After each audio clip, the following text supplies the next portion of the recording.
കാസർഗോഡ് ലോക്സഭാ മണ്ഡലത്തിൽ രാജ്മോഹൻ ഉണ്ണിത്താൻ UDFന് സമ്മാനിച്ചത് ചരിത്ര വിജയം. കാസർഗോഡ് നിന്നും 1 ലക്ഷത്തിൽ പരം വോട്ടിന്റെ ഭൂരിപക്ഷത്തിന് വിജയിച്ച ആദ്യ UDF സ്ഥാനാർത്ഥിയായി രാജ്മോഹൻ ഉണ്ണിത്താൻ MP.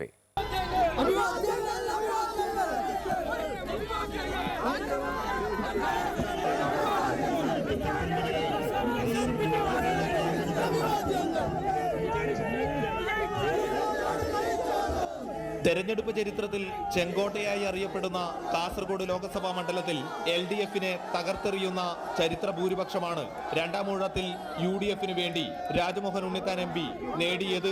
2019 തിരഞ്ഞെടുപ്പിൽ 40,438 വോട്ടിന്റെ ഭൂരിപക്ഷത്തിന് വിജയിച്ച ഉണ്ണിത്താന്റെ ലീഡ് ഇത്തവണ 1 ലക്ഷം കടക്കുമെന്ന് UDF നേതൃത്വം പോലും കണക്കുകൂട്ടിയിരുന്നില്ല.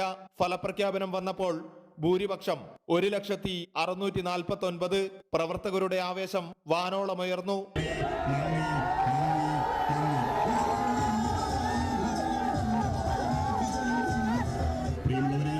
ഇന്ത്യൻ ജനാധിപത്യത്തിന്റെ കാവലായി കരുത്തായി കരുതലായി വീണ്ടും ശ്രീ രാജ്മോഹൻ ഉണ്ണിത്താൻ ലോകസഭയിലേക്ക് കഴിഞ്ഞ 5 വർഷക്കാലം ന്യൂനപക്ഷ വോട്ടുകളുടെ ഏകീകരണവും CPM ശക്തി കേന്ദ്രങ്ങളിൽ നിന്നും രാജ്മോഹൻ ഉണ്ണിത്താന് മികച്ച നിലയിൽ വോട്ട് ലഭിച്ചതും ഭൂരിപക്ഷം 1 ലക്ഷം കടക്കുന്നതിന് വഴിയൊരുക്കി.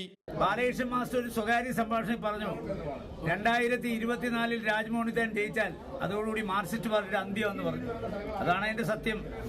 2024 മാർച്ച് ഞാനാണ് ഇവിടെ ജയിക്കാൻ പോകുന്നത്, അത് അവരുടെ അന്ത്യമാണെന്ന് അവർ തന്നെ പ്രഖ്യാപിച്ചു കഴിഞ്ഞു. വിജയം ആർക്കാണ് സമർപ്പിക്കുന്നത്? വിജയം കാസർഗോഡ് വോട്ടർമാർക്കാണ് സമർപ്പിക്കുന്നത്.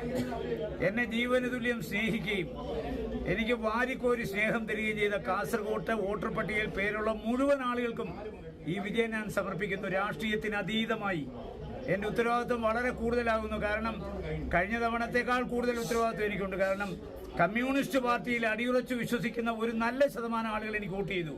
അവരെയും സംരക്ഷിക്കേണ്ട ഉത്തരവാദിത്വവും ബാധ്യതയും എനിക്കുണ്ട്. തുടർച്ചയായ 2ാം തവണയും കാസർഗോഡ് നിന്ന് വിജയിക്കുന്ന UDF സ്ഥാനാർത്ഥി എന്ന ഖ്യാതിയും ഉണ്ണിത്താന് സ്വന്തം. അമൃത ന്യൂസ്, കാസർഗോഡ്.